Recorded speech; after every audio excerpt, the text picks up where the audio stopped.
Let's have a look back at the highlights. It was drama-filled today. Toonart's in the centre there in the blue, gets a great start. Niels van der Putte does the same. He gets the whole shot through the first corner. Emil Verstringer in the green, white and red. Kralin Corendon also gets a great start. And you can see that crash on the first lap. And Michael van Turenhout in himself was quite far back. This is where Toonart's snaps his chain. There you can see Toonart's having to kind of balance bike it for the first half lap. Yeah, really unfortunate just coming out of that kind of first hairpin turn. A few metres later, snapped the chain. Michael van Turenhout was right next to him, kind of got a little bit caught up and just lost a few positions. So really unfortunate for those two, but Michael van Turenhout, there you see him quite far back in the group, but at no point did he panic. Here we saw the first attack from Ron Haar.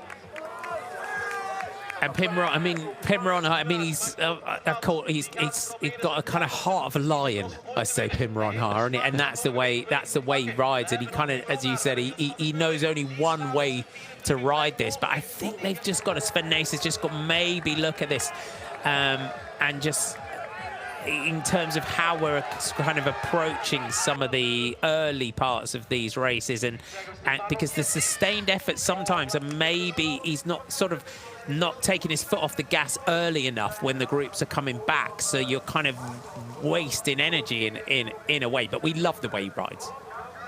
We do. Yeah, you do potentially think what he could have done if he'd maintained some of, or held back some of that energy for later in the race. But at the end of the day, looking at that result, probably second was the best he probably could have done, and he got that. And he got that by going out hard, taking the race by the scruff of the neck, and yeah, riding others off the wheel when no one else wanted to chase things down. Michael van Turenhout was the only man to be able to go with him. A few words exchanged at different points within the race between these two, but it worked out in the end.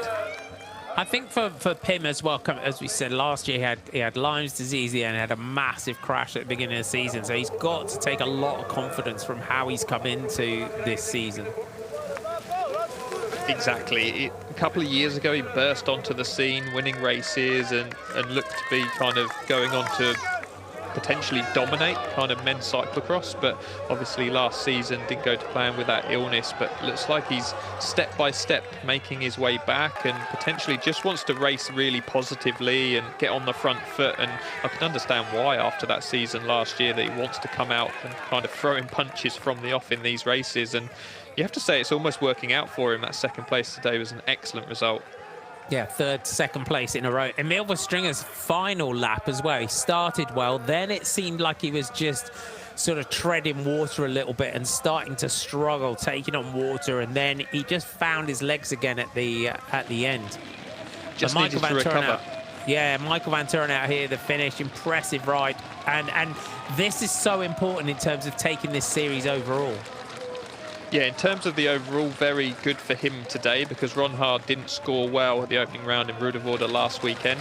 Obviously, Joris Nieuwenhuis was second. Niels van der Putte probably the most consistent behind